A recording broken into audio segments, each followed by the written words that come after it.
Winning Punjab ਦਾ special programme ਦੇਖ ਰਹੇ ਹੋ ਤੁਸੀਂ ਤੇ ਮੈਂ ਹਾਂ ਲਖਵਿੰਦਰ ਸਿੰਘ ਮਾਨ ਲੈ ਕੇ ਹਾਜ਼ਰ ਹਾਂ ਪੰਜਾਬ ਦੀ ਰਾਜਨੀਤੀ ਦੀਆਂ ਕੁਝ ਵੱਡੀਆਂ ਤੇ ਅਹਿਮ ਖਬਰਾਂ। ਸਭ ਤੋਂ ਪਹਿਲਾਂ ਗੱਲਬਾਤ ਕਰਾਂਗੇ ਵਿਧਾਨ ਸਭਾ ਸੈਸ਼ਨ ਦੀ। ਅੱਜ ਵਿਸ਼ੇਸ਼ ਵਿਧਾਨ ਸਭਾ ਦਾ ਸੈਸ਼ਨ ਸਜਣਾ ਹੈ। 10 ਵਜੇ ਕਾਰਵਾਈ ਸ਼ੁਰੂ ਹੋਏਗੀ। ਇਸ ਵਿਧਾਨ ਸਭਾ ਸੈਸ਼ਨ ਦੇ ਵਿੱਚ ਕਿਹੜੇ ਮੁੱਦਿਆਂ ਉੱਪਰ ਗੱਲਬਾਤ ਹੋਏਗੀ, ਕਿਹੜੇ ਮੁੱਦਿਆਂ ਨੂੰ ਫਾਈਨਲ ਤਰੀਕੇ ਦੇ ਨਾਲ ਲਾਗੂ ਕਰਨ ਦੇ ਵਿੱਚ ਸਹਾਇਤਾ ਮਿਲੇਗੀ ਅੱਜ ਵਿਧਾਨ ਸਭਾ ਸੈਸ਼ਨ ਦੇ ਵਿੱਚ, ਤੇ ਕਿਸ ਤਰ੍ਹਾਂ ਦੀ ਵਿਧਾਨ ਸਭਾ ਸੈਸ਼ਨ ਦੀ ਕਾਰਵਾਈ ਰਹੇਗੀ, ਇਸ ਬਾਰੇ ਗੱਲਬਾਤ ਕਰਾਂਗੇ SIT ਦੀ, ਜੋ ਕਿ ਅੱਜ ਸੁਨਾਰੀਆ ਜੇਲ੍ਹ ਪਹੁੰਚ ਰਹੀ ਹੈ। ਸਵੇਰੇ ਉਹ ਟੀਮ ਨਿਕਲ ਚੁੱਕੀ ਹੈ ਤੇ ਉੱਥੇ ਰਾਮ ਰਹੀਮ ਤੋਂ ਪੁੱਛਗਿੱਛ ਹੋਏਗੀ ਬੇਅਦਬੀ ਕਾਂਡ ਦੇ ਵਿੱਚ। ਸੋ ਇੱਕ ਕਿਸ ਤਰ੍ਹਾਂ ਦੀ ਪੁੱਛਗਿੱਛ ਰਹੇਗੀ, ਕਿ ਰਾਮ ਰਹੀਮ ਇਸ ਪੁੱਛਗਿੱਛ ਦੇ ਵਿੱਚ ਪ੍ਰੋਪਰ ਤਰੀਕੇ ਦੇ ਨਾਲ ਹਿੱਸਾ ਲੈਣਗੇ ਜਾਂ ਡਿਨਾਈ ਕਰਦੇ ਨਜ਼ਰ ਆਉਣਗੇ, ਇਸ ਬਾਰੇ ਵੀ ਗੱਲਬਾਤ ਕਰਾਂਗੇ। ਤੇ ਨਾਲ ਹੀ ਨਾਲ ਗੱਲਬਾਤ ਕਰਾਂਗੇ ਸੁਖਬੀਰ ਸਿੰਘ ਬਾਦਲ ਦੀ ਪ੍ਰੈਸ ਕਾਨਫਰੰਸ ਦੇ ਵਿੱਚ ਕੀ ਕੁਝ ਗੱਲਾਂ ਹੋਈਆਂ ਨੇ ਤੇ ਕਿਸ ਤਰੀਕੇ ਦੇ ਨਾਲ ਉਹਨਾਂ ਨੇ ਬਿਆਨ ਕੀਤਾ ਸਰਦਾਰ ਚੰਨੀ ਸੀਐਮ ਪੰਜਾਬ ਦੇ ਉੱਪਰ, ਇਸ ਬਾਰੇ ਵੀ ਗੱਲਬਾਤ ਕਰਾਂਗੇ। ਤੇ ਗੱਲਬਾਤ ਕਰਨ ਦੇ ਲਈ ਮੇਰੇ ਨਾਲ ਜੁੜੇ ਹੋਏ ਨੇ ਪ੍ਰੋਫੈਸਰ ਮਨਜੀਤ ਸਿੰਘ ਅਣਖੀ ਸਾਹਿਬ। ਸਭ ਤੋਂ ਪਹਿਲਾਂ ਉਹਨਾਂ ਦਾ ਸਵਾਗਤ ਕਰਾਂਗੇ। ਅਣਖੀ ਸਾਹਿਬ, ਪ੍ਰੋਗਰਾਮ ਸਵਾਗਤ ਹੈ ਜੀ। ਬਹੁਤ ਬਹੁਤ ਸ਼ੁਕਰੀਆ ਜੀ।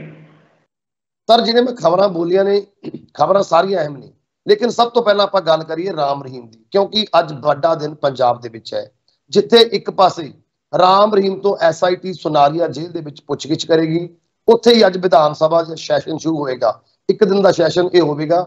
ਸੋ ਵੱਡੇ ਮਾਮਲਿਆਂ ਨੂੰ ਲੈ ਕੇ ਉੱਥੇ ਵੀ ਗੱਲਬਾਤ ਹੋਏਗੀ। ਪਹਿਲਾਂ ਆਪਾਂ ਗੱਲ ਕਰਾਂਗੇ ਰਾਮ ਰਹੀਮ ਦੀ। ਰਾਮ ਰਹੀਮ ਨੂੰ ਪੁੱਛਗਿੱਛ ਕਰਨ ਦੇ ਲਈ ਸੁਨਾਰੀਆ ਜੇਲ੍ਹ ਦੇ ਲਈ team SIT team SPS Parmar ਦੀ ਅਗਵਾਈ ਦੇ ਵਿੱਚ ਸੁਨਾਰੀਆ ਜੇਲ੍ਹ ਦੀ ਰਵਾਨਾ ਹੋ ਚੁੱਕੀ ਹੈ। ਤੁਹਾਨੂੰ ਕੀ ਲੱਗ ਰਿਹਾ ਕਿ ਇਸ ਪੁੱਛਗਿੱਛ ਦੇ ਵਿੱਚ ਰਾਮ ਰਹੀਮ ਪੂਰਾ ਸਮਰਥਨ ਦੇਣਗੇ ਜਾਂ ਫਿਰ ਉਹ ਡਿਨਾਈ ਕਰਦੇ ਹੋਏ ਨਜ਼ਰ ਆਉਣਗੇ? ਪੁੱਛ ਪੜਤਾਲ ਕਿਸ ਤਰ੍ਹਾਂ ਦੀ ਹੋਏਗੀ ਤੇ ਜਿਹੜੇ 3 ਭਗੌੜੇ ਨੇ ਉਹਨਾਂ ਬਾਰੇ ਵੀ ਕੁਝ ਸੁਰਾਗ ਅੱਜ ਹੱਥ ਲੱਗਣਗੇ ਇਸ ਪੁੱਛਗਿੱਛ ਦੇ ਵਿੱਚ, ਕਿਉਂਕਿ 3 ਰਾਮ ਰਹੀਮ ਦੇ ਭਗਤ ਅਜੇ ਤੱਕ ਫਰਾਰ ਚੱਲ ਰਹੇ ਨੇ, ਜਿਨ੍ਹਾਂ ਨੂੰ ਜੋ ਕਿ ਲੜੀਂਦੇ ਨੇ ਪੁਲਿਸ ਨੂੰ। ਕਿਸ ਤਰ੍ਹਾਂ ਰਹੇਗੀ ਪੁੱਛਗਿੱਛ, ਡਿਨਾਈ ਹੋਏਗਾ ਜਾਂ ਫਿਰ ਸਮਰਥਨ ਦੇਣਗੇ ਰਾਮ ਰਹੀਮ ਇਸ ਪੁੱਛਗਿੱਛ ਦੇ ਵਿੱਚ? ਮਾਨ ਸਾਹਿਬ, ਇਸ ਤਰ੍ਹਾਂ ਹੈ ਕਿ ਸਵੇਰੇ 5:30 ਵਜੇ ਜਿਹੜੀ ਸਿੱਟ ਨਵੀਂ ਹੀ ਪਰਮਾਰ ਵਾਲੀ, ਉਹ ਜਿਹਦੇ ਵਿੱਚ SSP ਬਟਾਲਾ ਬਖਵਿੰਦਰ ਸਿੰਘ ਉਹ ਵੀ ਸ਼ਾਮਲ ਨੇ, ਉਹ ਟੀਮ ਜਿਹੜੀ ਹੈ ਸਵੇਰੇ 5:30 ਵਜੇ ਰਾਜਪੁਰੇ ਤੋਂ ਰਵਾਨਾ ਸੁਨਾਰੀਆ, ਜਿਹੜੀ ਰੋਹਤਕ ਦੇ ਲਾਗੇ ਸੁਨਾਰੀਆ ਜੇਲ੍ਹ ਆ, ਉੱਧਰੋਂ ਰਵਾਨਾ ਹੋ ਚੁੱਕੀ ਹੈ। ਬੜੀ ਅਸੀਂ ਚਰਚਾ ਕਰ ਰਹੇ ਹਾਂ ਕਿ ਅੱਜ ਉਹ ਰਾਮ ਰਹੀਮ ਨੂੰ ਅਗਲਿਆਂ ਨੇ ਤਿਆਰ ਸ਼ਿਆਰ ਕਰ ਲਿਆ ਹੋਣਾ ਕਿ ਹਾਂ ਵੀ ਸੱਜਣ ਬਾਬਾ ਜੀ ਉੱਠੋ, ਬ੍ਰੇਕਫਾਸਟ ਕਰੋ, ਚਾਹ ਚੂਹ ਪੀਓ, ਤੇ ਪਰਮਾਰ ਸਾਹਿਬ ਨੇ ਆਣ ਕੇ ਸਵਾਲ ਜਵਾਬ ਕਰਨੇ ਆ। ਦੇਖ ਰਹੇ ਸਾਂ ਆਪਾਂ ਕਿ ਪਰਮਾਰ ਸਾਹਿਬ ਨੂੰ ਜਿਸ ਤਰ੍ਹਾਂ ਮੀਡੀਆ ਵੱਲੋਂ ਸਵਾਲ ਪੁੱਛੇ ਜਾ ਰਹੇ ਸੀ ਕਿ ਕਿਸ ਤਰੀਕੇ ਕੀ ਹੋਏਗਾ, ਉਹ ਹੋਏਗਾ, ਇਹ ਹੋਏਗਾ, ਤਾਂ ਪਰਮਾਰ ਸਾਹਿਬ ਵੀ ਬੜੀ ਆਸ਼ਾਵਾਦੀ ਲੱਗ ਰਹੇ ਸੀ। ਸਿੱਟ ਦੀ ਟੀਮ ਦੇ ਜਿਹੜੇ ਇੰਚਾਰਜ ਨੇ, ਤਾਂ ਆਪਣੇ ਉਲਾਮ ਲਸ਼ਕਰ ਨਾਲ ਹੁਣ ਤੱਕ ਮੇਰਾ ਖਿਆਲ ਜਦੋਂ ਤੱਕ ਸਾਡਾ ਪ੍ਰੋਗਰਾਮ ਪਬਲਿਸ਼ ਹੋਏਗਾ ਜਾਂ ਚੱਲਦਾ ਪਿਆ ਜਾਂ ਅਸੀਂ ਕਰ ਰਹੇ ਹਾਂ, ਤਾਂ ਉਹ ਟੀਮ ਜਿਹੜੀ ਹੈ ਰੋਹਤਕ ਲਾਗੇ ਪਹੁੰਚ ਚੁੱਕੀ ਹੋਏਗੀ।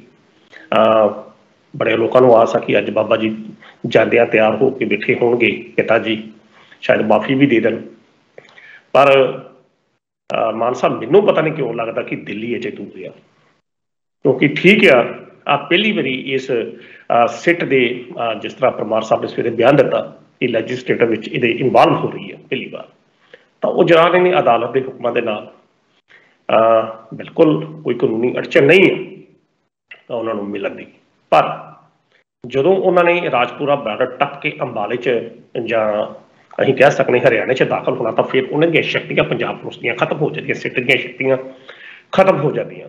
ਅੱਗੇ ਹਰਿਆਣਾ ਸਰਕਾਰ ਆ, ਸਭ ਕੁਝ ਡਿਪੈਂਡ ਹਰਿਆਣਾ ਸਰਕਾਰ ਤੇ ਕਰਦਾ ਕਿ ਉਹ ਬਾਬੇ ਨੂੰ ਕਿੱਥੋਂ ਤੱਕ ਬਚਾਉਂਦੀ ਹੈ ਤੇ ਕਿੱਥੋਂ ਤੱਕ ਬਾਬੇ ਨੂੰ ਨਹੀਂ ਬਚਾਉਂਦੀ। ਜੇ ਤਾਂ ਮਨੋਹਰ ਲਾਲ ਖੱਟਰ ਦੀ ਸਰਕਾਰ ਜਿਸ ਤਰੀਕੇ ਨਾਲ ਪਿਛਲੇ ਦੌਰ 'ਚ ਬਚਾਉਂਦੀ ਆਈ ਹੈ, ਤਾਂ ਜੇਕਰ ਖੱਟਰ ਸਰਕਾਰ ਦਾ ਅੱਜ ਵੀ ਇਹੋ ਹੀ ਇਰਾਦਾ ਹੋਇਆ ਕਿ ਬਾਬੇ ਦੀ ਪੁੱਛਗਿੱਛ ਨਹੀਂ ਹੋਣੀ, ਤਾਂ ਇਹ ਟੀਮ 10 ਵਜੇ ਤੱਕ ਬੇਰੰਗ ਵਾਪਸ ਆਏਗੀ। ਕਿਉਂਕਿ ਹਰਿਆਣਾ ਸਰਕਾਰ ਜਿਸ ਤਰੀਕੇ ਨਾਲ ਬਾਬੇ ਦੇ ਉੱਤੇ ਮਿਹਰਬਾਨ ਆ, ਬਹੁਤ ਨੁਕਤੇ ਨਿਗਾਹ ਇਹੋ ਜਿਹੇ ਨੇ ਕਿ ਐਨ ਜੇਲ੍ਹ ਦੇ ਬੂਹੇ ਤੋਂ ਨਹੀਂ ਇਸ ਟੀਮ ਨੂੰ ਮੋੜਿਆ ਜਾ ਸਕਦਾ। ਬਹੁਤ ਕੁਝ ਹਰਿਆਣਾ ਸਰਕਾਰ ਦੇ ਜਿਹੜਾ ਆਫੀਸ਼ੀਅਲ ਲੈਵਲ ਆ, ਪ੍ਰਸ਼ਾਸਨਿਕ ਪੱਧਰ ਜਿਹੜਾ ਆ, ਜੇਕਰ ਉਸਨੇ ਇਹ ਧਈਆ ਕਰ ਲਿਆ ਉੱਪਰਲੀ ਡਾਇਰੈਕਸ਼ਨ ਦੇ ਨਾਲ ਕਿ ਬਾਬਾ ਜੀ ਨੂੰ ਨਹੀਂ ਮਿਲਣ ਦੇਣਾ, ਤਾਂ ਫਿਰ ਇਹ ਟੀਮ ਜਿਹੜੀ ਵਾਪਸ ਆਊਗੀ ਤੇ ਹੋਏਗਾ ਕੁਝ ਇਸ ਤਰ੍ਹਾਂ ਦਾ ਹੀ।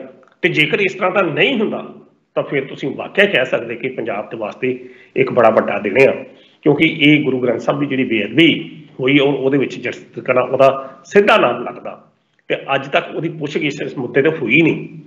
ਤਾਂ ਸਿੱਖ ਮਾਨਸਿਕਤਾ ਜਿਹੜੀ ਕਿਸ ਤਰੀਕੇ ਨਾਲ ਜ਼ਖਮੀ ਪਈ ਆ, ਵਲੂੰਧਰੀ ਪਈ ਆ, ਉਹਦਾ ਜਵਾਬ ਦੇਣ ਵਾਸਤੇ ਇਹ ਪੁੱਛਗਿੱਛ ਜ਼ਰੂਰੀ ਆ। ਸਿੱਟ ਨੂੰ ਇਜਾਜ਼ਤ ਦੇ ਦੇਣੀ ਚਾਹੀਦੀ ਹੈ ਜੇਲ੍ਹ ਪ੍ਰਸ਼ਾਸਨ ਵੱਲੋਂ, ਹਰਿਆਣਾ ਸਰਕਾਰ ਵੱਲੋਂ। ਪਰ ਇਹ ਕੁਐਸਚਨ ਮੈਂ ਤਾਂ ਲਾ ਰਿਹਾ ਕਿ ਬੀਤੇ ਦੌਰ 'ਚ ਅਗਰ ਮਨੋਹਰ ਲਾਲ ਖੱਟਰ ਦੀ ਸਰਕਾਰ ਕਿਸ ਤਰੀਕੇ ਨਾਲ ਬਾਬੇ ਤੇ ਮਿਹਰਬਾਨ ਹੁੰਦੀ ਆ, ਉਹਦੇ ਤੋਂ ਤਾਂ ਨਹੀਂ ਲੱਗਦਾ ਕਿ ਬਾਬੇ ਦੀ ਅੱਜ ਪੁੱਛਗਿੱਛ ਹੋਊਗੀ। ਤੁਹਾਨੂੰ ਯਾਦ ਹੋਵੇਗਾ ਕਿ ਬਾਬੇ ਨੂੰ ਇੱਕ ਦਿਨ ਦੀ ਪੈਰੋਲ ਦਿੱਤੀ ਗਈ, ਬਾਬਾ ਦਿੱਲੀ ਖੜਿਆ ਗਿਆ ਹਰਿਆਣਾ ਪੁਲਿਸ ਦੇ ਨਾਲ, ਤੇ ਰਸਤੇ 'ਚ ਆਣ ਕੇ ਗੁੜਗਾਉਂ ਦੇ ਲਾਗੇ ਕਾਲੇ ਸ਼ੀਸ਼ਿਆਂ ਵਾਲੀ ਗੱਡੀ ਹੀ 2 ਬੀਬੀਆਂ ਬਾਬੇ ਨਾਲ ਬਿਠਾ ਦਿੱਤੀਆਂ ਗਈਆਂ ਉਸ ਗੱਡੀ ਦੇ ਵਿੱਚ। ਉਹ ਗੱਡੀ 'ਚ ਬਾਬੇ ਨੇ ਬੀਬੀਆਂ ਨਾਲ ਕੀ ਕੀਤਾ, ਕੀ ਨਹੀਂ ਕੀਤਾ। ਹੁਣ ਇੰਨੀ ਸਿਕਿਉਰਿਟੀ, ਹਾਈ ਸਿਕਿਉਰਿਟੀ ਟਾਈਟ ਹੋਵੇ ਔਰ 2 ਬੀਬੀਆਂ ਬਿਨਾਂ ਗੱਲ ਤੋਂ ਬਾਬੇ ਦੀ ਗੱਡੀ 'ਚ ਕਾਲੇ ਸ਼ੀਸ਼ਿਆਂ ਵਾਲੀ ਚਾੜ ਦਿੱਤੀਆਂ ਜਦ ਬਾਬਾ ਜੀ ਨੂੰ ਖੁਸ਼ ਕਰਨ ਵਾਸਤੇ, ਜਾਂ ਬਾਬਾ ਜੀ ਦੇ ਪ੍ਰਵਚਨ ਸੁਣਨ ਵਾਸਤੇ, ਜਾਂ ਬਾਬਾ ਜੀ ਦੇ ਮਾਫੀ ਦੇਣੀ ਹੋ ਸਕਦੀ, ਕਿਸੇ ਵੀ ਤਰੀਕੇ ਦੀ ਗੱਲ ਜਿਹੜੀ ਆ। ਪਰ ਇਹ ਇੱਕ ਬੜਾ ਵੱਡਾ ਸੀ, ਮਤਲਬ ਬੜਾ ਵੱਡਾ ਕਾਨੂੰਨ ਦੇ ਨਾਲ ਮਜ਼ਾਕ ਸੀ। ਜਦੋਂ ਪੁੱਛਗਿੱਛ ਹੋਈ ਤਾਂ ਉਹ ਜਿਹੜਾ ਕਾਰਵਾਂ ਜਿਹੜਾ ਜਾ ਰਿਹਾ ਸੀ ਬਾਬੇ ਦੇ ਨਾਲ, ਉਹਦਾ ਇੱਕ DSP ਨੂੰ ਸਸਪੈਂਡ ਕਰ ਦਿੱਤਾ। ਕਹਿੰਦਾ DSP ਨੇ ਬੜੇ ਸੌਖੇ ਸ਼ਬਦਾਂ 'ਚ ਕਹਿੰਦਾ ਮੇਰੀ ਇੰਨੀ ਯੁੱਤ ਹੈ ਕਿ ਮੈਂ ਬਾਬੇ ਦੀ ਗੱਡੀ 'ਚ ਕਿਸੇ ਨੂੰ ਚਾੜ ਸਕਾਂ। ਮੈਨੂੰ ਚੰਡੀਗੜ੍ਹ ਤੋਂ ਕਿਸੇ VVIP ਦੇ ਅਧਿਕਾਰੀ ਦਾ ਫੋਨ ਆਇਆ ਸੀ ਕਿ ਇਹ ਕੰਮ ਕਰਦਾ, ਤਾਂ ਮੈਂ ਨਾ ਨਹੀਂ ਕਰ ਸਕਿਆ। ਸੋ ਕਹਿਣ ਦਾ ਅਰਥ ਹੈ ਕਿ ਜੇਕਰ ਹਰਿਆਣਾ ਸਰਕਾਰ ਇਸ ਹੱਦ ਤੱਕ ਬਾਬੇ ਨੂੰ ਬਚਾ ਸਕਦੀ ਹੈ, ਬਾਬੇ ਦੀਆਂ ਹਰ ਖਾਹਿਸ਼ ਦਾ ਧਿਆਨ ਰੱਖਦੀ ਆ, ਤਾਂ ਫਿਰ ਜੇ ਹਰਿਆਣਾ ਸਰਕਾਰ ਚਾਹੇ ਤਾਂ ਹੀ ਜਿਹੜੀ ਆ ਸਿੱਟ ਜਿਹੜੀ ਆ ਬਾਬੇ ਤੱਕ ਪਹੁੰਚੂਗੀ, ਤਾਂ ਨਹੀਂ ਤਾਂ ਫਿਰ ਸਿੱਟ ਜਿਹੜੀ ਆ ਖਾਲੀ ਹੱਥੀ ਵਾਪਸ ਆਉਣਗੀ। ਇਹ 50-50% ਚਾਂਸਸ ਨੇ। ਆਂਟੀ ਸਰ, ਜਿਵੇਂ ਜੀ ਆ ਪਿਛਲੇ ਦਿਨ ਹੁਣ ਬੈਕਫੁੱਟ ਤੇ ਗਈ ਆ ਭਾਜਪਾ ਸਰਕਾਰ, ਕਿਉਂਕਿ ਜਿੱਥੇ ਵੀ ਇਲੈਕਸ਼ਨ ਉਪਚੋਣਾਂ ਹੋਈਆਂ ਨੇਗੀਆਂ ਉੱਥੇ ਬੁਰੀ ਤਰੀਕੇ ਨਾਲ ਹਾਰੀ ਹੈ, ਲੋਕਾਂ ਦੇ ਵਿਰੋਧ ਦਾ ਸਾਹਮਣਾ ਕਰਨਾ ਪਿਆ। ਗੱਲ ਹਿਮਾਚਲ ਦੀ ਕਰੀਏ, ਗੱਲ ਹਰਿਆਣੇ ਦੀ ਕਰੀਏ, ਹਰਿਆਣਾ ਦੇ ਵਿੱਚ ਵੀ ਤੁਹਾਨੂੰ ਯਾਦ ਰੱਖਣਾ ਪਵੇ ਕਾਂਡਾ ਜੀ ਬੜੇ ਵੱਡੇ ਕੱਦਵਾਰ ਲੀਡਰ ਨੇ BJP ਦੇ, ਉਹ ਵੀ ਬੁਰੀ ਤਰੀਕੇ ਨਾਲ ਹਾਰ ਗਏ ਸੀ। ਤੁਹਾਨੂੰ ਲੱਗਦਾ ਵੀ ਹੁਣ ਇਸ ਤਰ੍ਹਾਂ ਪ੍ਰੈਸ਼ਰ ਦੇ ਵਿੱਚ ਕੋਈ ਇਸ ਤਰ੍ਹਾਂ ਦਾ ਫੈਸਲਾ ਹੁਣ ਸਰਕਾਰ ਲਵੇਗੀ ਕਿ ਉਹ ਫਿਰ ਬਾਬੇ ਦੇ ਨਾਲ ਖੜੇ ਤੇ ਵਿਰੋਧ ਕਰੇ ਵੀ ਨਹੀਂ, ਇਹ ਬੇਅਦਬੀ ਕਾਂਡ ਨਹੀਂ ਹੋਣਾ ਚਾਹੀਦਾ, ਕਲੀਅਰ ਪੰਜਾਬ ਸਰਕਾਰ ਦੀ ਸਹਾਇਤਾ ਨਾ ਕਰੇ? ਤੁਹਾਨੂੰ ਕੁਝ ਲੱਗ ਰਿਹਾ? ਕਿਉਂਕਿ BJP ਇਸ ਟਾਈਮ ਬੈਕਫੁੱਟ ਤੇ ਆ, ਲੋਕ ਵਿਰੋਧ ਕਰ ਰਹੇ ਨੇ, ਤੇ ਤੁਹਾਨੂੰ ਯਾਦ ਰੱਖਣਾ ਪਵੇਗਾ ਕਿ ਪੰਜਾਬ ਤੋਂ ਇਲਾਵਾ ਹਰਿਆਣੇ ਦੇ ਵਿੱਚ ਵੀ ਸਿੱਖਾਂ ਦੀ ਵੱਡੀ ਗਿਣਤੀ ਤੇ ਇਲੈਕਸ਼ਨ ਸਿਰ ਤੇ ਨੇ। ਕਿਵੇਂ ਦੇਖ ਰਹੇ ਹੋ ਖੱਟਰ ਸਰਕਾਰ ਦੇ ਰਵੱਈਏ ਨੂੰ? ਦੇਖੋ, ਜਿਹੜਾ ਖੱਟਰ ਸਰਕਾਰ ਦਾ ਰਵੱਈਆ ਨਾ, ਜਿਸ ਤਰੀਕੇ ਨਾਲ ਤੁਸੀਂ ਹੁਣ ਕਹਿ ਰਹੇ ਸੀ ਕਿ ਹਿਮਾਚਲ 'ਚ ਬੈਕਫੁੱਟ ਤੇ ਗਈ ਹੈ ਚੋਣਾਂ ਦੇ ਵਿੱਚ, ਜਾਂ ਖੱਟਰ ਸਰਕਾਰ ਦਾ ਰਵੱਈਆ ਉਹ ਬਦਲ ਸਕਦਾ ਹਰਿਆਣੇ 'ਚ ਸਿੱਖ ਬਹੁਤ ਵਧੀਆ ਤੁਹਾਡੀਆਂ ਗੱਲਾਂ ਨੇ। ਪਰ ਜਿਹੜੀ ਰਾਜਨੀਤਿਕ ਪਾਰਟੀ ਹੁੰਦੀਆਂ ਨਾ, ਉਹਨਾਂ ਨੇ ਆਪਣੇ ਉਸ ਵੋਟ ਬੈਂਕ ਨੂੰ ਦੇਖਣਾ ਹੁੰਦਾ ਕਿ ਜਿਹੜਾ ਵੋਟ ਬੈਂਕ ਉਹਨਾਂ ਦਾ ਤਗੜਾ ਵੋਟ ਬੈਂਕ ਆ, ਤੇ ਜਿਹਨੂੰ ਭਵਿੱਖ ਦੇ ਵਿੱਚ ਵੀ ਉਹਦੀ ਸਹਾਇਤਾ ਜਿਹੜੀ ਮਿਲ ਸਕਦੀ ਆ। ਤਾਂ ਸਰਸੇ ਦੇ ਵਿੱਚ ਬਾਬੇ ਦੇ ਜਿਹੜੇ ਬੜੇ ਉਪਾਸਕ ਨੇ, ਬੜਾ ਤਗੜਾ ਵੋਟ ਬੈਂਕ ਜਿਹੜਾ ਇਸ ਵੇਲੇ ਮਨੋਹਰ ਲਾਲ ਖੱਟਰ ਨੂੰ ਦਿਖਾਈ ਦਿੰਦਾ। ਤੇ ਜੇਕਰ ਤੁਸੀਂ ਇਸ ਗੱਲ ਨੂੰ ਨਾ ਕਹੋ ਕਿ ਪੰਜਾਬ ਸਰਕਾਰ ਦੀ ਖੱਟਰ ਸਰਕਾਰ ਸਹਾਇਤਾ ਕਰੇਗੀ, ਇਹ ਤੇ ਸਵਾਲ ਹੀ ਨਹੀਂ ਮੰਨਿਆ ਜਾ ਸਕਦਾ। ਇਹ ਸਵਾਲ ਹੀ ਅਸੀਂ ਮੰਨਣ ਨੂੰ ਤਿਆਰ ਨਹੀਂ ਕਿ ਹਰਿਆਣਾ ਸਰਕਾਰ ਦੇ ਮਨ 'ਚ ਇਹ ਆਵੇ ਕਿ ਮੈਂ ਪੰਜਾਬ ਸਰਕਾਰ ਦੀ ਸਹਾਇਤਾ ਕਰਨੀ ਹੈ, ਸਿੱਖ ਮਾਨਸਿਕਤਾ ਨੂੰ ਮਲਮ ਲਾਉਣੀ ਹੈ, ਇਹ ਕਰਨਾ ਉਹ ਕਰਨਾ। ਨਹੀਂ, ਹਰਿਆਣਾ ਸਰਕਾਰ ਕਦੇ ਨਹੀਂ ਚਾਹੇਗੀ, ਕਿਉਂਕਿ ਬਾਬਾ ਉਹਨਾਂ ਵਾਸਤੇ ਇੱਕ ਅਜਿਹਾ ਵੋਟ ਬੈਂਕ ਆ ਜਿਹੜਾ ਹਰ ਪੱਧਰ ਤੇ ਉਹਨਾਂ ਨੂੰ ਚਾਹੀਦਾ। ਤੇ ਪੰਜਾਬ ਦੇ ਵਿੱਚ ਜਿਹੜੀ ਆਪਣੇ ਅਕਾਲੀ ਜਿਹੜੀ ਕਾਂਗਰਸ ਦੀ ਸਰਕਾਰ ਆ, ਦੂਜੇ ਪਾਸੇ ਭਾਜਪਾ ਦੀ ਸਰਕਾਰ ਆ, ਤੇ ਇਹ ਟਕਰਾਓ ਇਹੋ ਹੀ ਸਿੱਧ ਕਰਦਾ ਕਿ ਇੱਦਾਂ ਹੋਏਗਾ ਨਹੀਂ। ਹਾਂ, ਹਰਿਆਣਾ ਸਰਕਾਰ ਜੇਕਰ ਹੁਣ ਬਾਬੇ ਦੇ, ਕਿਉਂਕਿ ਬਾਬੇ ਨੂੰ ਜਿਸ ਤਰੀਕੇ ਨਾਲ 2 ਕੇਸਾਂ ਦੇ ਵਿੱਚ ਸਜ਼ਾ ਹੋ ਚੁੱਕੀ ਆ, ਉਮਰ ਕੈਦ ਦੀ ਸਜ਼ਾ ਹੋ ਚੁੱਕੀ ਹੈ, ਛਤਰਪਤੀ ਦਾ ਕੇਸ ਹੋਵੇ ਜਾਂ ਦੂਜਾ ਕੇਸ ਹੋਵੇ, ਹਰਜੀਤ ਸਿੰਘ ਦਾ ਕੇਸ ਹੋਵੇ, ਤਾਂ ਹਾਂ ਹੁਣ ਹੋ ਸਕਦਾ ਕਿ ਹਰਿਆਣਾ ਸਰਕਾਰ ਇਸ ਮੁੱਦੇ ਨੂੰ ਹੁਣ ਛੱਡ ਦੇਵੇ, ਜਾਂ ਲਿਟੀਗੇਸ਼ਨ ਦੇ ਹਿਸਾਬ ਦੇ ਨਾਲ, ਕਾਨੂੰਨੀ ਪ੍ਰਕਿਰਿਆ ਦੇ ਹਿਸਾਬ ਨਾਲ ਇਸ ਮੁੱਦੇ ਨੂੰ ਪੂਰਨ ਤੌਰ ਤੇ ਅਦਾਲਤ ਦੇ ਹਵਾਲੇ ਕਰ ਦੇ। ਫਿਰ ਇਹ ਗੱਲ ਹੋ ਸਕਦੀ ਹੈ ਕਿ ਹਾਂ ਵੀ ਹੁਣ ਜਿਹੜੀ ਭਾਰਤੀ ਨਿਆਂ ਪ੍ਰਣਾਲੀ ਆ ਉਹਦੀ ਇਹਦੇ ਵਿੱਚ ਇਨਵੋਲਵਮੈਂਟ ਹੋ ਚੁੱਕੀ ਹੈ ਤੇ ਆਪਾਂ ਇਸ ਮੁੱਦੇ 'ਚ ਦਖਲ ਅੰਦਾਜ਼ੀ ਨਹੀਂ ਕਰਨੀ।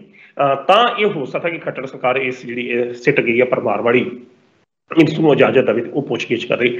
ਤੇ ਜੇਕਰ ਪੁੱਛਗਿੱਛ ਹੁੰਦੀ ਹੈ ਤਾਂ ਅੱਗੋਂ ਫਿਰ ਕੁਐਸਚਨ ਇਹ ਬਣਦਾ ਹੈ ਕਿ ਬਾਬਾ ਇਹਨਾਂ ਨੂੰ ਕੋਆਪਰੇਟ ਕਰੂਗਾ? ਕਿ ਉਹ ਜਿਹੜਾ ਸਾਧ ਹੈਗਾ ਸੱਚੇ ਸੌਦੇ ਵਾਲਾ, ਸਾਧ ਤਾਂ ਨਹੀਂ, ਸਾਧ ਹੀ ਕਹੂੰ, ਕਿ ਉਹ ਸਾਧ ਟੀਮ ਨੂੰ ਕੋਆਪਰੇਟ ਕਰੇਗਾ, ਕਿ ਟੀਮ ਦੀਆਂ ਗੱਲਾਂ ਦਾ ਜਵਾਬ ਦੇਵੇਗਾ? ਹੁਣ ਉਹਨਾਂ ਨੂੰ ਪੁੱਛਿਆ ਕਿ ਟਾਈਮ ਕਿੰਨਾ, ਟਾਈਮ ਤਾਂ ਕਹਿੰਦੇ ਪਤਾ ਨਹੀਂ ਕਿੰਨਾ ਲੱਗਦਾ। ਪਰਮਾਰ ਸਾਹਿਬ ਕਹਿੰਦੇ ਕਿ ਪਤਾ ਨਹੀਂ ਟਾਈਮ ਕਿੰਨਾ ਲੱਗਦਾ, ਕਿ 1 ਘੰਟਾ ਵੀ ਲੱਗ ਸਕਦਾ, 2 ਘੰਟੇ ਵੀ ਲੱਗ ਸਕਦੇ। ਗੱਲ ਤਾਂ ਉਸ ਬੰਦੇ ਦੀ ਹੈ। ਜੇ ਉਹ ਬੰਦਾ ਬੋਲਦਾ ਹੀ ਕੁਝ ਨਹੀਂ, ਜੇ ਬੰਦਾ ਨਾ ਹਾਂ ਕਰਦਾ ਨਾ ਕਰਦਾ, ਜੇਲ੍ਹ 'ਚ ਬੰਦੇ ਆ, ਪੰਜਾਬ ਪੁਲਿਸ ਉਹਦੇ ਉੱਤੇ ਕੋਈ ਕਾਰਵਾਈ ਕਰ ਦੋ ਰਹੀ, ਜੋ ਜੇਲ੍ਹ ਪ੍ਰਸ਼ਾਸਨ ਲਾਗੇ ਹੋਣਾ ਉਹਦਾ ਵਕੀਲ ਵੀ ਲਾਗੇ ਹੋਊਗਾ। ਸੋ ਬਹੁਤ ਕੁਝ ਅੱਜ ਦੀ ਇਸ ਸਿੱਟ ਦੀ ਜਿਹੜੀ ਟੀਮ ਗਈ ਆ, ਉਹ ਤਾਂ ਪਤਾ ਲੱਗੇਗਾ ਕਿ ਬਾਬੇ ਜੇਕਰ ਮਿਲ ਜਾਂਦੇ ਨੇ, ਜੇਕਰ ਐਸਆਈ ਟੀਮ ਨੂੰ ਇਜਾਜ਼ਤ ਮਿਲ ਜਾਂਦੀ ਆ, ਫਿਰ ਵੇਖੋ ਕਿ ਬਾਬੇ ਦਾ ਰਵੱਈਆ ਕੀ ਦਿੰਦਾ, ਕਿ ਉਹ ਬਾਬਾ ਇਹਨਾਂ ਨੂੰ ਕੁਝ ਦੱਸਦਾ कि इन्हों को सहयोग करता ਜਿਹੜੇ 3 ਭਗੌੜਿਆਂ ਦੀ ਤੁਸੀਂ ਗੱਲ ਕੀਤੀ ਹੈ ਮੁੱਖ ਤੌਰ ਤੇ ਤੋਂ ਜ਼ਿੰਮੇਵਾਰ ਹੋਣ ਤਾਂ ਉਹ ਲਿਖਾਈ ਵੀ ਜਿਹੜੀ ਆ ਬੁਰਜ ਜਵਾਹਰ ਸਿੰਘ ਵਾਲਾ ਵਿੱਚ ਜਿਹੜੇ ਪੋਸਟਰ ਲਗਾਏ ਗਏ ਸੀ ਉੱਥੋਂ ਵੀ ਪਤਾ ਲੱਗ ਚੁੱਕਾ ਇਹ ਬੰਦੇ ਇਹੋ ਹੀ ਆ। ਪਰ ਮੇਨ ਮੁੱਦਾ ਦੋ ਜਿਹੜੀਆਂ ਅੜਚਣ ਨੇ ਹਾਰਡਲਸ ਜਿਹੜੀਆਂ ਮੇਨ ਨੇ, ਪਹਿਲਾਂ ਤਾਂ ਹਰਿਆਣਾ ਦਾ ਜੇਲ੍ਹ ਪ੍ਰਸ਼ਾਸਨ ਆ ਕੀ ਉਹ ਇਜਾਜ਼ਤ ਦਊਗਾ ਟੀਮ ਨੂੰ ਅੰਦਰ ਜਾਣ ਦੀ? ਟੀਮ ਚਲੇ ਵੀ ਜਾਂਦੀ ਅੰਦਰ, ਕੀ ਬਾਹਰ ਉਹ ਸੱਚੇ ਸੌਦੇ ਵਾਲਾ ਜਿਹੜਾ ਆਸਾਦ ਹੈਗਾ ਕਿ ਟੀਮ ਨੂੰ ਕੋਆਪਰੇਟ ਕਰੇ, ਕਿਸੇ ਗੱਲਾਂ ਦਾ ਜਵਾਬ ਦੇਵੇਗਾ? ਸੋ ਇਹ ਜਿਹੇ ਬੜੇ ਪ੍ਰਸ਼ਨ ਨੇ ਜਿਹੜੇ ਹਾਰਡਲੀ ਘੰਟੇ 2 ਘੰਟਿਆਂ ਤੱਕ ਇਹ ਕਲੀਅਰ ਜਿਹੜੇ ਹੋ ਜਾਣਗੇ। ਹਾਂ ਬਾਕੀ ਜੇਕਰ ਇਹੋ ਜਿਹਾ ਕੰਮ ਹੁੰਦਾ ਟੀਮ ਅੰਦਰ ਜਾਂਦੀ ਆ ਤਾਂ ਫਿਰ ਇਹ ਜਿਹੜੇ ਮੁੱਦਾ ਬੜੇ ਚਿਰ ਦਾ ਬੇਅਦਬੀਆਂ ਦਾ ਮੁੱਦਾ ਇਹਦੇ ਹੱਲ ਹੋਣ ਦੀ ਅਸੀਂ ਆਸ ਕਰ ਸਕਦੇ ਹਾਂ। ਜੀ ਮਾਨ ਸਾਹਿਬ। ਸੋਲੰਕੀ ਸਾਹਿਬ ਚਲੋ ਇਹ ਵੀ ਤੁਸੀਂ ਕਿਹਾ 2-3 ਘੰਟੇ ਪਤਾ ਲੱਗ ਜੂਗਾ ਵੀ ਕਿਸ ਤਰ੍ਹਾਂ ਰਵੱਈਆ ਖੱਟਰ ਸਰਕਾਰ ਦਾ ਤੇ ਕਿਸ ਤਰ੍ਹਾਂ ਰਵੱਈਆ SIT ਪ੍ਰਤੀ ਰਾਮ ਰਹੀਮ ਦਾ ਰਹੇਗਾ। ਕਿ ਰਾਮ ਰਹੀਮ SIT ਵੱਲੋਂ ਜੋ ਇੱਕ ਬਾਛੜ ਹੋਣ ਜਾਏਗੀ ਸਵਾਲਾਂ ਦੀ ਉਹਨੂੰ ਕਵਰ ਕਰੇਗਾ, ਉਹਨਾਂ ਜਵਾਬ ਦੇਵੇਗਾ, ਜਾਂ ਫਿਰ ਚੁੱਪ ਚਪੀਤੇ 2 ਘੰਟੇ 3 ਘੰਟੇ ਖਰਾਬ ਕਰ ਦੇਵੇਗਾ SIT ਦਾ। SIT ਫਿਰ ਪਹਿਲਾਂ ਦੀ ਵਾਂਗ ਖਾਲੀ ਹੱਥ ਬਿਰੰਗ ਵਾਪਸ ਆ ਜਾਏਗੀ। 1-2 ਘੰਟੇ ਤੱਕ ਤਕਰੀਬਨ ਕਲੀਅਰ ਹੋ ਜਾਏਗਾ। ਆਪਾਂ ਆਪਣੀ ਖਬਰ ਵੱਲ ਵਧੀਏ, ਪੰਜਾਬ ਦੀ ਫਿਰ ਤੋਂ ਗੱਲ ਕਰੀਏ ਸੁਖਬੀਰ ਸਿੰਘ ਬਾਦਲ ਦੀ, ਜਿਨ੍ਹਾਂ ਨੇ ਕੱਲ ਇੱਕ ਪ੍ਰੈਸ ਕਾਨਫਰੰਸ ਦੇ ਵਿੱਚ ਵੱਡੇ ਨਿਸ਼ਾਨੇ ਲਾਏ ਨੇ ਚਰਨਜੀਤ ਸਿੰਘ ਚੰਨੀ ਦੇ ਉੱਪਰ। ਸੋ ਚੰਨੀ ਬਾਰੇ ਉਹਨਾਂ ਨੇ ਕਿਹਾ ਕਿ ਉਹ ਵੀ ਹੁਣ ਇਹ ਚੀਜ਼ ਦੇਖਣ ਲੱਗ ਗਏ ਨੇ ਵੀ ਮੈਂ ਦੁਬਾਰਾ ਫਿਰ ਤੋਂ ਮੁੱਖ ਮੰਤਰੀ ਬਣਾ, ਇਸ ਲਈ ਉਹ ਕੰਮ ਕਰਦੇ ਨਜ਼ਰ ਆ ਰਹੇ ਨੇ ਤੇ ਕਾਂਗਰਸ ਦੇ ਵਿੱਚ ਪਾੜ ਬਣਾਉਂਦੇ ਜਾ ਰਹੇ ਨੇ। ਤੇ ਨਾਲ ਹੀ ਨਾਲ ਉਹ ਜਿੱਥੇ ਕਿ ਪਹਿਲਾਂ ਉਹਨਾਂ ਨੇ ਹਾਕੀ ਖੇਡਣ ਨੂੰ ਇੱਕ ਡਰਾਮਾ ਦੱਸਿਆ ਸੀਗਾ ਜਦੋਂ ਚਰਨਜੀਤ ਸਿੰਘ ਚੰਨੀ ਹਾਕੀ ਖੇਡਦੇ ਨਜ਼ਰ ਆਏ ਸੀ, ਹੁਣ ਕੱਲ ਆਪ ਖੁਦ ਉਹ ਫੁੱਟਬਾਲ ਖੇਡਦੇ ਨਜ਼ਰ ਆਏ ਨੇ। ਕਿਵੇਂ ਦੇਖ ਰਹੇ ਉਹਨਾਂ ਦੇ ਫੁੱਟਬਾਲ ਖੇਡਣ ਨੂੰ ਤੇ ਉਹਨਾਂ ਦੀ ਪ੍ਰੈਸ ਕਾਨਫਰੰਸ ਨੂੰ? ਮਾਨ ਸਾਹਿਬ ਇਸ ਤਰ੍ਹਾਂ ਹੈ ਕਿ ਸੁਖਬੀਰ ਸਿੰਘ ਬਾਦਲ ਜਿਹੜੀ ਉਹਦੀ ਬਾਡੀ ਲੈਂਗੁਏਜ ਹੈ, ਜਿਹੜੀ ਉਹ ਗੱਲਬਾਤ ਜਦੋਂ ਪ੍ਰੈਸ ਨਾਲ ਕਰਦਾ ਤਾਂ ਉਹ ਇਸ ਤਰ੍ਹਾਂ ਲੱਗਦਾ ਕਿ ਜਿਵੇਂ ਪੰਜਾਬ ਦਾ ਉਹ ਅਸਲੀ ਵਾਰਸ ਆ। ਬਾਕੀ ਉਹਨੂੰ ਕੋਈ ਵਿਅਕਤੀ ਦਾਖਲ ਨਹੀਂ ਦਿੰਦਾ, ਇਹਨਾਂ ਉਸ ਬੰਦੇ ਦਾ ਕੌਨਫੀਡੈਂਸ ਜਾਂ ਹਰ ਤਰੀਕੇ ਨੂੰ ਇਸ ਤਰੀਕੇ ਨਾਲ ਗੱਲ ਕਰਦਾ ਕਿ ਇਹ ਜਿੰਨੀਆਂ ਵੀ ਦੂਜੀਆਂ ਪਾਰਟੀਆਂ ਨੇ ਜਾਂ ਇਸ ਵੇਲੇ ਚਰਨਜੀਤ ਸਿੰਘ ਚੰਨੀ ਦੀ ਸਰਕਾਰ ਆ, ਇਹ ਵੀ ਮੁੱਖ ਮੰਤਰੀ ਜੇਕਰ ਹੈਗੇ ਤੇ ਕੇਵਲ ਉਹਨਾਂ ਦੇ ਰਹਿਮੋ ਕਰਮ ਤੇ ਬਣੇ। ਜਿਸ ਤਰ੍ਹਾਂ ਕਿਰਾਏ ਦੇ ਬੰਦੇ ਦਿੱਤੇ ਹੁੰਦੇ ਤੇ ਮਾਲਕ ਆਣ ਕੇ ਦਬਕੇ ਮਾਰਦਾ, ਤਾਂ ਉਹੋ ਜਿਹੀ ਉਹਦੀ ਪ੍ਰੈਸ ਕਾਨਫਰੰਸ ਦੇ ਵਿੱਚ ਜਿਹੜੀ ਗੱਲਬਾਤ ਸੀ ਉਹੋ ਜਿਹੀ ਨਜ਼ਰ ਆਉਂਦੀ ਕਿ ਉਹ ਹਮੇਸ਼ਾ ਗੱਲਬਾਤ 'ਚੋਂ ਇਸ ਤਰ੍ਹਾਂ ਲੱਗਦਾ ਕਿ ਪੰਜਾਬ ਵਿੱਚ ਕੋਈ ਲੀਡਰ ਨਹੀਂ ਆ, ਕੇਵਲ ਜੇ ਪੰਜਾਬ ਦੇ ਲੋਕਾਂ ਦਾ ਭਲਾ ਚਾਹਣ ਵਾਲੀ ਪਾਰਟੀ ਆ, ਜੇ ਕਰਨ ਵਾਲੀ ਆ ਤਾਂ ਸ਼੍ਰੋਮਣੀ ਅਕਾਲੀ ਦਲ ਆ, ਤੇ ਜੇਕਰ ਸ਼੍ਰੋਮਣੀ ਅਕਾਲੀ ਦਲ ਹੈਗਾ ਤਾਂ ਉਹਦੇ ਵਿੱਚ ਵੀ ਮੈਂ ਹੀ ਆ, ਬਾਕੀ ਪੰਜਾਬ ਦਾ ਕੋਈ ਲੀਡਰ ਹੈ ਹੀ ਨਹੀਂ। ਤੇ ਦੂਜੇ ਪਾਸੇ ਉਹਨਾਂ ਨੇ ਚਲੋ ਬਿਆਨ ਉਹਨਾਂ ਦੇ ਦੇਣੇ ਬਣਦੇ ਆ, ਪਰ ਪ੍ਰੈਸ ਕਾਨਫਰੰਸ ਦੇ ਵਿੱਚ ਉਹਨਾਂ ਦਾ ਜਿਹੜਾ ਇੱਕ ਬਿਆਨ ਬੜਾ ਮੈਨੂੰ ਚਰਚਿਤ ਲੱਗਾ, ਉਹਦੀ ਗੱਲ ਕਰਨੀ ਜ਼ਰੂਰੀ ਬਣਦੀ ਆ। ਕਹਿੰਦੇ ਕਿ ਮੁੱਖ ਮੰਤਰੀ ਚੰਨੀ ਦੇ ਦੰਦਾਂ ਨੂੰ ਲਹੂ ਲੱਗ ਗਿਆ ਕਿ ਉਹ ਦੁਬਾਰਾ ਮੁੱਖ ਮੰਤਰੀ ਬਣਨਾ ਚਾਹੁੰਦਾ। ਹੁਣ ਆਹ ਲੈਂਗੁਏਜ ਜਿਹੜੀ ਹੈ ਕਿ ਦੰਦਾਂ ਨੂੰ ਲਹੂ ਲੱਗ ਗਿਆ ਕਿ ਉਹ ਦੁਬਾਰਾ ਮੁੱਖ ਮੰਤਰੀ ਬਣਨਾ ਚਾਹੁੰਦਾ, ਤੇ ਇਸ ਕਰਕੇ ਉਹ ਅੱਧੀ ਰਾਤ ਨੂੰ ਲੋਕਾਂ ਦੇ ਘਰ ਜਾ ਕੇ ਡਰਾਮੇ ਕਰਦਾ। ਹੁਣ ਇੱਕ ਪ੍ਰਸ਼ਨ ਇੱਕ ਸਹਿਜੇ ਉੱਠਦਾ ਕਿ ਠੀਕ ਆ ਮੁੱਖ ਮੰਤਰੀ ਉਹ ਬਣ ਗਿਆ ਤੇ ਹਰ ਬੰਦਾ ਚਾਹੁੰਦਾ ਕਿ ਮੇਰੀ ਪਾਰਟੀ ਬਣੇ ਤੇ ਮੈਂ ਮੁੱਖ ਮੰਤਰੀ ਬਣਾ ਦੁਬਾਰਾ, ਤੇ ਇਹਦੇ 'ਚ ਦੰਦਾਂ ਨੂੰ ਲਹੂ ਲੱਗਣ ਵਾਲੀ ਗੱਲ। ਹੁਣ ਇਹਦਾ ਮਤਲਬ ਕਿ ਪ੍ਰਕਾਸ਼ ਸਿੰਘ ਬਾਦਲ ਹੁਣੀ ਜਿਹੜੇ ਵੱਡੇ ਬਾਦਲ ਸਾਹਿਬ ਸੀ, ਉਹਨਾਂ ਦੇ ਦੰਦਾਂ ਨੂੰ 5 ਵਾਰੀ ਲਹੂ ਲੱਗਾ ਰਿਹਾ, ਤੇ ਉਹਨਾਂ ਦੇ ਦੰਦਾਂ ਨੇ ਤੇ ਇੰਨਾ ਕੁਝ ਅਕਾਲੀ ਦਲ ਦੇ ਵਿੱਚ ਇੰਨੇ ਲੀਡਰਾਂ ਨੂੰ ਖਤਮ ਹੀ ਕਰ ਛੱਡਿਆ, ਮਾਰ ਕੇ ਦੰਦੀਆਂ ਵੱਢ ਕੇ। ਜਾਂ ਪੰਜਾਬ ਦੇ ਲੋਕਾਂ ਨੂੰ ਕਿਸ ਤਰੀਕੇ ਨਾਲ ਸੁਖਬੀਰ ਬਾਦਲ ਨੇ 2015 ਤੋਂ ਲੈ ਕੇ 2017 ਤੱਕ ਕਿਸ ਤਰੀਕੇ ਨਾਲ ਉਹਨਾਂ ਦੇ ਦੰਦਾਂ ਨੂੰ ਲਹੂ ਲੱਗਾ ਰਿਹਾ, ਤੇ ਜੇ ਉਹਨਾਂ ਦੇ ਦੰਦਾਂ ਨੂੰ ਲਹੂ ਲੱਗਾ ਰਿਹਾ ਤਾਂ ਬੇਅਦਬੀ ਵਰਗੀਆਂ ਘਟਨਾਵਾਂ, ਬਹਿਬਲ ਖਰਾ ਕੋਟਕ ਕਾਂਡ, ਉਹ ਵੀ ਉਹਨਾਂ ਦੰਦਾਂ ਦੇ ਲਹੂ ਲੱਗਣ ਕਰਕੇ ਹੀ ਹੋਇਆ, ਕਿਉਂਕਿ ਸੁਖਬੀਰ ਸਿੰਘ ਬਾਦਲ ਇਹ ਕਹਿੰਦਾ ਰਿਹਾ ਕਿ ਮੈਂ 25 ਸਾਲ ਤੱਕ ਸ਼੍ਰੋਮਣੀ ਅਕਾਲੀ ਦਲ ਬਾਦਲ ਦੀ ਸਰਕਾਰ ਰਹਿਣੀ ਹੈ। ਤਾਂ ਇਹ ਫਿਰ ਉਹਨਾਂ ਦੰਦਾਂ ਨੂੰ ਲਹੂ ਲੱਗਾ ਹੀ ਸੁਖਬੀਰ ਸਿੰਘ ਬਾਦਲ ਦੇ ਵੀ, ਕਿ ਜਿਹਨੇ ਫਿਰ ਪੰਜਾਬ ਦੇ ਲੋਕਾਂ ਨੂੰ ਤਾਂ ਕੀ ਦੰਦੀਆਂ ਵੱਢਣੀਆਂ ਸੀ, ਉਹਨਾਂ ਨੇ ਤਾਂ ਫਿਰ ਗੁਰੂ ਸਾਹਿਬ ਦੀਆਂ ਬੇਅਦਬੀਆਂ ਦੇ ਜਿਹੜੇ ਦੋਸ਼ੀਆਂ ਨੂੰ ਉਹਨਾਂ ਨੂੰ ਬਚਾਉਣ ਵਾਸਤੇ ਵੀ ਬੇਦੋਸ਼ੇ ਨਿਹੱਥੇ ਲੋਕਾਂ ਤੇ ਗੋਲੀ ਚਲਵਾਈ। ਤਾਂ ਫਿਰ ਕੀ ਉਹ ਲਹੂ ਲੱਗਾ ਸੀ ਕਿ ਜਾਂ ਕਿਸੇ ਗਰੀਬ ਦੇ ਘਰ ਜਾ ਕੇ ਰੋਟੀ ਖਾਣ ਨੂੰ ਤੁਸੀਂ ਦੰਦਾਂ ਨੂੰ ਲਹੂ ਲੱਗਣ ਦੀ ਗੱਲ ਕਹਿ ਸਕਦੇ ਜੇ?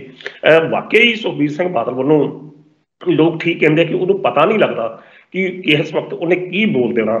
ਸੋ ਜਿਹੜੀ ਉਹਨੇ ਇਹ ਸ਼ਬਦਾਵਲੀ ਵਰਤੀ, ਇੱਕ ਗੱਲ ਆਪਾਂ ਕਲੀਅਰ ਕਰਦੀ ਹੈ ਕਿ ਅਸੀਂ ਇੱਥੇ ਚਰਨਜੀਤ ਸਿੰਘ ਚੰਨੀ ਜਾਂ ਕਾਂਗਰਸ ਪਾਰਟੀ ਦੀ ਐਡਵੋਕੇਸੀ ਬਿਲਕੁਲ ਨਹੀਂ ਜੇ ਕਰ ਰਹੇ। ਅਸੀਂ ਗੱਲ ਉਹ ਕਰ ਰਹੇ ਹਾਂ ਜਿਹੜੀ ਉਸ ਸ਼ਬਦਾਵਲੀ ਦੀ ਜਾਂ ਉਹ ਮਰਿਆਦਾ ਦੀ ਗੱਲ ਜਿਹੜੀ ਸੁਖਬੀਰ ਸਿੰਘ ਬਾਦਲ ਬੋਲੇ ਆ ਕਿ ਜੇਕਰ ਦੰਦਾਂ ਨੂੰ ਲਹੂ ਲੱਗਾ ਚੰਨੀ ਦੇ ਕਿ ਇਸ ਕਰਕੇ ਉਹ ਮੁੱਖ ਮੰਤਰੀ ਬਣਨਾ ਚਾਹੁੰਦਾ ਤੇ ਉਹ ਤਾਂ ਕਰਕੇ ਗਰੀਬਾਂ ਦੇ ਘਰਾਂ 'ਚ ਜਾ ਕੇ ਰੋਟੀ ਖਾਂਦਾ। ਆਹ ਉਹਦਾ ਡਰਾਮਾ ਸੀ, ਮਤਲਬ ਕਿ ਡਰਾਮਾ ਕਰਦਾ ਕਿ 5 ਸਾਲ ਤਾਂ ਨਿਕਲਿਆ ਨਹੀਂ। ਤਾਂ ਬਾਦਲ ਸਾਹਿਬ ਨੂੰ ਪੁੱਛਣਾ ਚਾਹੀਦਾ ਕਿ 5 ਵਾਰੀ ਵੱਡੇ ਬਾਦਲ ਸਾਹਿਬ ਜਦੋਂ ਮੁੱਖ ਮੰਤਰੀ ਬਣੇ ਤਾਂ ਫਿਰ ਉਹਨਾਂ ਦੇ ਦੰਦਾਂ ਨੂੰ ਵੀ ਲਹੂ ਲੱਗਾ ਸੀ, ਹਰ ਵਾਰੀ ਤੇ ਦੰਦਾਂ ਨੂੰ ਲਹੂ ਲੱਗਾ ਕਾਰਨ ਹੀ ਕਿੰਨਾ ਉਹਨਾਂ ਨੇ ਅਕਾਲੀ ਦਲ ਦੀ ਜਿਹੜੀ ਸਿਖਰ ਦੀ ਕਮਾਨ ਸੇ ਹਾਈ ਜਿਹੜੀ ਲੀਡਰਸ਼ਿਪ ਸੀ ਉਹਨਾਂ ਨੂੰ ਖਤਮ ਕਰਤਾ, ਦੰਦੀਆਂ ਵੱਢ ਕੇ ਖਤਮ ਕਰਤਾ। ਪੰਜਾਬ ਦੇ ਹਿੱਤਾਂ ਨੂੰ ਕਿਸ ਤਰੀਕੇ ਨਾਲ ਪ੍ਰਕਾਸ਼ ਸਿੰਘ ਬਾਦਲ ਨੇ ਭਾਜਪਾ ਨਾਲ ਮਿਲ ਕੇ ਵਰਤਿਆ ਉਹ ਵੀ ਸਾਹਮਣੇ ਸਮੂਹ ਤਾਂ ਸਭ ਗੱਲਾਂ ਛੱਡੋ। 2012 ਨੂੰ ਮੇਰੀ ਗੱਲ ਰੈਪੀਟੀਸ਼ਨ ਹੋ ਜਾਣੀ ਹੈ, 2012 ਤੋਂ ਲੈ ਕੇ 17 ਤੱਕ ਸੁਖਬੀਰ ਬਾਦਲ ਦੇ ਦੰਦਾਂ ਨੂੰ ਲਹੂ ਲੱਗਾ ਹੀ ਤਾਂ ਹੀ ਪੰਜਾਬ ਦੇ ਵਿੱਚ ਕਿਹੋ ਜਿਹੀਆਂ ਘਟਨਾਵਾਂ ਹੋਈਆਂ ਜਿਨ੍ਹਾਂ ਦਾ ਜ਼ਿੰਮੇਵਾਰ ਸੁਖਬੀਰ ਸਿੰਘ ਬਾਦਲ ਤਾਂ ਕਈ ਵਾਰੀ ਉਹ ਹੱਥ ਜੋੜ ਕੇ ਮਾਫੀ ਵੀ ਮੰਗਦਾ। ਤੇ ਕਿਸ ਤਰੀਕੇ ਨਾਲ ਦੰਦਾਂ ਨੂੰ ਲਹੂ ਲੱਗਾ ਸੀ ਕਿ ਜੇਕਰ ਸੱਚੇ ਸੌਦੇ ਵਾਲੇ ਇਸੇ ਸਾਧ ਨੂੰ ਸੱਦ ਕੇ ਇਹਨੂੰ ਮਾਫੀ ਦੇਣ ਕਰਕੇ ਅਕਾਲ ਤਖਤ ਦੇ ਜਥੇਦਾਰ ਗੁਰਬਚਨ ਸਿੰਘ ਨੂੰ ਉੱਥੇ ਸੱਦਿਆ ਤੇ ਮਾਫੀ ਧੱਕੇ ਨਾਲ ਦਵਾਈ। ਸੋ ਸੁਖਬੀਰ ਬਾਦਲ ਜੀ, ਤੁਸੀਂ ਦੰਦਾਂ ਨੂੰ ਲਹੂ ਲੱਗਣ ਦੀ ਗੱਲ ਕਰਦੇ ਜੇ, ਪਹਿਲਾਂ ਤੁਸੀਂ ਆਪਣੀ ਜਬਾੜਿਆਂ ਨੂੰ ਸਾਫ਼ ਕਰੋ ਕਿ ਉਹ ਕਿੰਨਿਆਂ ਦੇ ਲਹੂ ਦੇ ਨਾਲ ਭਿੱਜੇ ਨੇ ਤੇ ਕਿੰਨਿਆਂ ਨੂੰ ਤੁਸੀਂ ਚੱਕ ਮਾਰੇ ਨੇ। ਸੋ ਕਿਸੇ ਨੂੰ ਕਹਿਣ ਲੱਗਿਆ ਮਰਿਆਦਾ ਦੀ ਜਿਹੜੀ ਸ਼ਬਦਾਵਲੀ ਆ ਉਹ ਜ਼ਰੂਰ ਯਾਦ ਰੱਖਣੀ ਚਾਹੀਦੀ ਆ। ਦੂਜੇ ਪਾਸੇ ਕੱਲ ਉਹ ਮੈਚ ਖੇਡਦੇ ਵੀ ਨਜ਼ਰ ਆਏ, ਫੁੱਟਬਾਲ ਨੂੰ ਕਿੱਕ ਮਾਰੀ, ਗੋਲ ਵੀ ਕੀਤਾ। ਤੇ ਜਿਸ ਦਿਨ ਚਰਨਜੀਤ ਸਿੰਘ ਚੰਨੀ ਉਹਨਾਂ ਨੇ ਮੈਚ ਖੇਡਿਆ ਸੀ ਤਾਂ ਉਹ ਗੋਲਕੀਪਰ ਦੇ ਭੂਮਿਕਾ ਦੇ ਵਿੱਚ ਸੀ। ਤਾਂ ਇਹਨਾਂ ਨੇ ਸੁਖਬੀਰ ਬਾਦਲ ਨੇ ਉਹਨਾਂ ਦੇ ਤੰਜ ਕੱਸਿਆ ਕਿ ਮੁੱਖ ਮੰਤਰੀ ਨੂੰ ਸਟਰਾਈਕਰ ਹੋਣਾ ਚਾਹੀਦਾ, ਡਿਫੈਂਸਿਵ ਨਹੀਂ ਹੋਣਾ ਚਾਹੀਦਾ। ਹਾਂ, ਇਹ ਤਾਂ ਫਿਰ ਦੰਦਾਂ ਨੂੰ ਲਹੂ ਅਜੇ ਇਹਨਾਂ ਦੇ ਲੱਗਾ ਨਹੀਂ, ਉਹ ਤੇ ਚਲੋ ਦੰਦਾਂ ਨੂੰ ਮੁੱਖ ਮੰਤਰੀ ਬਣ ਕੇ ਉਹਨੂੰ ਤਾਂ ਪਤਾ ਮੈਂ ਡਿਫੈਂਸ ਕਿਵੇਂ ਕਰਨਾ, ਆਪਣਾ ਬਚਾਓ ਕਿਵੇਂ ਕਰਨਾ ਜਾਂ ਆਪਣੀ ਟੀਮ ਦਾ ਬਚਾਓ ਕਿਵੇਂ ਕਰਨਾ। ਤੇ ਫਿਰ ਦੰਦਾਂ ਨੂੰ ਜਿਹਨਾਂ ਨੂੰ ਲਹੂ ਲੱਗਾ ਹੁੰਦਾ, ਸਟਰਾਈਕਰ ਉਹੀ ਹੁੰਦੇ ਨੇ ਜਿਹੜੇ ਹਰ ਬੰਦੇ ਨੂੰ ਹਮਲਾਵਰ ਕਰਕੇ ਜ਼ਖਮੀ ਕਰਕੇ ਕਿਤੇ ਨਾ ਕਿਤੇ ਮੁਕਾਮ ਤੇ ਪਹੁੰਚਣ ਦੇ ਯਤਨ ਕਰਦੇ ਨੇ। ਸੁਖਬੀਰ ਸਿੰਘ ਬਾਦਲ ਉਹਨਾਂ ਨੇ ਕੱਲ ਆਪਣੇ ਇਸ ਰੂਪ ਨੂੰ ਪੇਸ਼ ਕਰਤਾ ਔਰ ਇਹ ਵੀ ਦੱਸਦਾ ਕਿ ਲਹੂ ਜਿਹੜਾ ਕਿਹਦੇ ਦੰਦਾਂ ਨੂੰ ਲੱਗਾ। ਜੀ ਮਾਨ ਸਾਹਿਬ। ਸੋਨਕੀ ਸਾਹਿਬ, ਆਪਾਂ ਜਾਂਦੇ ਹਾਂ ਤੇ ਵੈਸੇ ਵਿਸਥਾਰ ਦੇ ਨਾਲ ਆਪਾਂ ਗੱਲ ਕਰੀ ਸੀਗੀ ਵਿਧਾਨ ਸਭਾ ਸੈਸ਼ਨ ਦੀ, ਰਾਤ ਦੇ ਐਪੀਸੋਡ ਦੇ ਵਿੱਚ ਵੀ ਗੱਲ ਕੀਤੀ ਸੀ। ਲੇਕਿਨ ਜਾਂਦੇ ਜਾਂਦੇ ਕਿਉਂਕਿ ਅੱਜ 10 ਵਜੇ ਵਿਧਾਨ ਸਭਾ ਦਾ ਵਿਸ਼ੇਸ਼ ਸਤਰ ਸ਼ੁਰੂ ਹੋਣ ਜਾ ਰਿਹਾ, ਇੱਕ ਦਿਨ ਦਾ ਸੈਸ਼ਨ ਹੋਏਗਾ, ਕਿਵੇਂ ਦੇਖ ਰਹੇ ਹੋ, ਕਿਸ ਤਰ੍ਹਾਂ ਦੀ ਕਾਰਵਾਈ ਰਹੇਗੀ ਅੱਜ ਵਿਧਾਨ ਸਭਾ ਸੈਸ਼ਨ ਦੇ ਵਿੱਚ ਤੇ ਕਿਸ ਤਰ੍ਹਾਂ ਦਾ ਰਵੱਈਆ ਵਿਰੋਧੀ ਪਾਰਟੀਆਂ ਦਾ ਰਹੇਗਾ ਤੇ ਨਾਲ ਹੀ ਨਾਲ ਸੀਐਮ ਚੰਨੀ, ਕਿਉਂਕਿ ਕਾਂਗਰਸ ਦੇ ਵਿੱਚ ਖਲਾਰਾ ਬਹੁਤ ਹੈ, ਬਾਕੀ ਦੇ ਲੀਡਰਾਂ ਦਾ ਰਵੱਈਆ ਇਸ ਕਾਰਵਾਈ ਦੇ ਵਿੱਚ ਕਿਸ ਤਰ੍ਹਾਂ ਦਾ ਰਹੇਗਾ, ਸੰਖੇਪ ਸ਼ਬਦਾਂ ਦੇ ਵਿੱਚ? ਦੇਖੋ, ਅੱਜ ਦਾ ਜਿਹੜਾ 2 ਦਿਨ ਦਾ ਵਿਧਾਨ ਸਭਾ ਸੈਸ਼ਨ 1/8 ਨੂੰ ਔਰ 11 ਨੂੰ ਮਨਾਇਆ ਜਾਣਾ, ਇਹ ਤਾਂ ਅੱਜ ਕਹਿ ਦਿੱਤਾ ਕਿ ਅੱਜ ਪਹਿਲਾ ਦਿਨ ਜਿਹੜਾ ਸ਼ਰਧਾਂਜਲੀਆਂ ਨੂੰ ਹੋਵੇਗਾ, ਜਿਹੜੀਆਂ ਵਿਛੜੀਆਂ ਰੂਹਾਂ ਨੇ ਉਹਨਾਂ ਨੂੰ ਸ਼ਰਧਾਂਜਲੀ ਭੇਟ ਕੀਤੀ ਜਾਏਗੀ। ਉਸ ਤੋਂ ਬਾਅਦ ਇਹ ਸੈਸ਼ਨ ਜਿਹੜਾ ਉਠਾ ਦਿੱਤਾ ਜਾਵੇਗਾ, ਫਿਰ 2 ਦਿਨ ਦੀ ਛੁੱਟੀ ਹੋਏਗੀ, ਫਿਰ 11 ਤਰੀਕ ਨੂੰ ਹੋਏਗਾ।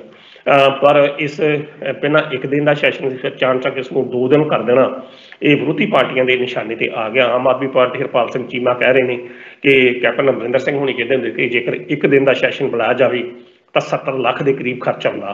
ਤਾਂ ਉਹ ਕਹਿੰਦੇ ਕਿ ਇਹ ਪੰਜਾਬ ਦਾ ਬੇਲੋੜਾ ਬੋਝ ਪਾਇਆ ਗਿਆ ਤੇ ਇਹ ਅੱਜ ਹੀ ਸਭ ਕੁਝ ਹੋਣਾ ਚਾਹੀਦਾ, ਫਿਰ 2 ਦਿਨ ਦੀ ਛੁੱਟੀ ਕਿਉਂ? ਤਾਂ ਉਹਨਾਂ ਨੇ ਇੱਥੋਂ ਤੱਕ ਕਹਿ ਦਿੱਤਾ ਕਿ ਚੰਨੀ ਸਰਕਾਰ ਦੀ ਜਿਹੜੀ ਪਕੜ ਆ ਉਹ ਆਪਣੀ ਅਫਸਰਸ਼ਾਹੀ ਦੇ ਬਹੁਤ ਕਮਜ਼ੋਰ ਆ, ਕਿਉਂਕਿ ਜਿਹੜੇ ਬਿੱਲ ਪੇਸ਼ ਕਰਨੇ ਸੀ ਉਹ ਬਿੱਲ ਹੀ ਤਿਆਰ ਨਹੀਂ ਹੋ ਸਕੇ। ਤਾਂ ਇਸ ਕਰਕੇ ਵਿਧਾਨ ਸਭਾ ਦਾ ਸੈਸ਼ਨ ਜਿਹੜਾ ਉਹਨਾਂ ਨੇ 2 ਦਿਨ ਦਾ ਸੈਸ਼ਨ ਕਰਕੇ ਤੇ ਇਸ ਗੱਲ ਨੂੰ ਕੀਤਾ ਗਿਆ, ਕਿਉਂਕਿ ਬਿਜ਼ਨਸ ਬਿੱਲ ਜਿਹੜੇ ਸੀ ਉਹ ਵਿੱਚ ਬਣੇ ਨਹੀਂ ਨੇ ਤੇ ਬੜੇ ਵਿਰੋਧੀਆਂ ਨੇ ਇਹਦੇ ਉੱਤੇ ਨਿਸ਼ਾਨੇ ਕਸੇ ਨੇ। ਤਾਂ ਮੈਨੂੰ ਤਾਂ ਇਸ ਤਰ੍ਹਾਂ ਲੱਗਦਾ, ਨਹੀਂ ਮਾਫ ਕਰਤਾ, ਤੇ ਨਾਲ ਹੀ ਨਾਲ ਚੀਮਾ ਸਾਹਿਬ ਨੇ ਇਹ ਵੀ ਕਿਹਾ ਕਿ ਵਿਧਾਨ ਸਭਾ ਦਾ ਸੈਸ਼ਨ ਤਾਂ ਘੱਟ ਤੋਂ ਘੱਟ 15 ਦਿਨ ਦਾ ਜਿਹੜਾ ਉਹ ਹੋਣਾ ਚਾਹੀਦਾ, ਮੌਨਸੂਨ ਸੈਸ਼ਨ ਜਿਹੜਾ ਬੁਲਾਇਆ ਜਾਵੇ, ਤਾਂ ਜੋ ਹਰ ਇਲਾਕੇ ਦੀਆਂ ਗੱਲਾਂ ਬਾਤਾਂ, ਵਿਧਾਇਕਾਂ ਦੇ ਹਲਕਿਆਂ ਦੀਆਂ ਗੱਲਾਂ ਬਾਤਾਂ ਖੁੱਲ੍ਹ ਕੇ ਮੰਗਾਂ ਤੇ ਵਿਚਾਰ ਕੀਤਾ ਜਾ ਸਕੇ। ਪਰ ਸਰਕਾਰ ਜਿਹੜੀ ਆ ਉਹ ਡਰਦੀ ਹੈ ਤੇ ਜਾਣਬੁੱਝ ਕੇ ਇਹਨਾਂ ਸੈਸ਼ਨ ਨੂੰ ਛੋਟਾ ਕਰਕੇ ਨਿਪਟਾਰਾ ਕਰਦੀ ਹੈ। ਕਹਿਣ ਦਾ ਅਰਥ ਇਹ ਹੈ ਕਿ ਜਿਹੜਾ ਸੈਸ਼ਨ ਹੈਗਾ, ਬੇਸ਼ੱਕ BSF ਦੇ ਅਧਿਕਾਰ ਖੇਤਰ ਨੂੰ ਜਿਹੜਾ ਉਹਦੇ ਵਿਰੁੱਧ ਮਤਾ ਲਿਆਉਣ ਵਾਲੀ ਗੱਲ ਹੈਗੀ ਆ, ਨਾਲ ਹੀ ਨਾਲ ਅਸੀਂ ਕਹਿ ਸਕਦੇ ਹਾਂ, ਹਾਲਾਂਕਿ ਇਹ ਕਿਤੇ ਵੀ ਮਤੇ ਦੇ ਵਿੱਚ ਦਰਜ ਨਹੀਂ ਕਿ ਕਿਸਾਨਾਂ ਦੇ ਸੰਬੰਧੀ ਜਿਹੜੇ 3 ਕਾਲੇ ਕਾਨੂੰਨ ਉਹਨਾਂ ਨੂੰ ਰੱਦ ਕਰਨ ਸੰਬੰਧੀ ਗੱਲ ਕੀਤੀ ਜਾਏਗੀ, ਇਹੋ ਜਿਹੀ ਗੱਲ ਕੋਈ ਨਹੀਂ। ਹਾਲਾਂਕਿ ਚੰਨੀ ਹੋਣਾ ਨੇ ਬਲਬੀਰ ਸਿੰਘ ਰਾਜੇਵਾਲ ਨਾਲ ਗੱਲ ਜ਼ਰੂਰ ਕੀਤੀ ਸੀ। ਸੋ ਅੱਜ ਦਾ ਜਿਹੜਾ ਵਿਧਾਨ ਸਭਾ ਸੈਸ਼ਨ ਹੈ ਅੱਜ ਤਾਂ ਇਹਦੇ ਨਾਲ ਹੀ ਹੋਵੇਗਾ। ਜਿਹੜੇ ਕੱਲ੍ਹ ਤੇ ਪਰਸੋਂ 8 ਤੇ 9 ਤੇ 10 ਤਰੀਕਾਂ ਨੇ, ਮੈਨੂੰ ਇਸ ਤਰ੍ਹਾਂ ਲੱਗਦਾ ਕਿ ਇਹਨਾਂ ਦਿਨਾਂ ਦੇ ਵਿੱਚ ਕੈਬਨਿਟ ਦੀਆਂ ਮੀਟਿੰਗਾਂ ਬੁਲਾ ਕੇ ਚੰਨੀ ਸਰਕਾਰ ਵੱਲੋਂ ਕੁਝ ਹੋਰ ਅਹਿਮ ਫੈਸਲੇ ਜਿਹੜੇ ਪੰਜਾਬ ਦੇ ਲੋਕਾਂ ਵਾਸਤੇ ਕੀਤੇ ਜਾ ਸਕਦੇ ਆ, ਤਾਂ ਉਹਨਾਂ ਸਾਰਿਆਂ ਨੂੰ ਫਿਰ ਮਤੇ ਦੇ ਰੂਪ 'ਚ 11 ਤਰੀਕ ਵਾਲੇ ਦਿਨ ਪੇਸ਼ ਕੀਤਾ ਜਾ ਸਕਦਾ, ਤਾਂ ਜੋ ਵਿਧਾਨ ਸਭਾ ਦੀ ਜਿਹੜੀ ਪ੍ਰਵਾਨਗੀ ਆ ਲਈ ਜਾ ਸਕੇ। ਜੀ ਮਾਨ ਸਾਹਿਬ। ਸੋਨਕੀ ਸਾਹਿਬ, ਤੁਸੀਂ ਅਹਿਮ ਖਬਰਾਂ ਦਾ ਵਿਸ਼ਲੇਸ਼ਣ ਕਰਨ ਲਈ ਸਾਡੇ ਨਾਲ ਜੁੜੇ, ਉਹਦੇ ਲਈ ਤੁਹਾਡਾ ਬਹੁਤ ਬਹੁਤ ਧੰਨਵਾਦ। ਬਹੁਤ ਬਹੁਤ ਸ਼ੁਕਰੀਆ ਜੀ। ਇਹ ਸਨ ਪ੍ਰੋਫੈਸਰ ਮਨਜੀਤ ਸਿੰਘ ਮਾਣਕੀ ਸਾਹਿਬ, ਜਿਨ੍ਹਾਂ ਨੇ ਪੰਜਾਬ ਦੀਆਂ ਇਹਨਾਂ ਅਹਿਮ ਖਬਰਾਂ ਦੇ ਉੱਪਰ ਖੂਬਸੂਰਤ ਚਰਚਾ ਕੀਤੀ ਹੈ। ਉਮੀਦ ਹੈ ਸਾਡੇ ਦਰਸ਼ਕਾਂ ਨੂੰ ਇਹ ਚਰਚਾ ਜ਼ਰੂਰ ਪਸੰਦ ਆਏਗੀ। ਤੁਹਾਨੂੰ ਇਹ ਚਰਚਾ ਕਿਸ ਤਰ੍ਹਾਂ ਲੱਗੀ ਸਾਨੂੰ ਕਮੈਂਟ ਕਰਕੇ ਜ਼ਰੂਰ ਦੱਸਿਓ। ਅਗਲੇ ਪ੍ਰੋਗਰਾਮ ਵਿੱਚ ਕੁਝ ਅਹਿਮ ਖਬਰਾਂ ਦੇ ਉੱਪਰ ਵਿਸ਼ਲੇਸ਼ਣ ਕਰਨ ਲਈ ਫਿਰ ਤੋਂ ਜੁੜਾਂਗੇ। ਉਦੋਂ ਤੱਕ ਸਾਨੂੰ ਦਿਓ ਇਜਾਜ਼ਤ। ਧੰਨਵਾਦ।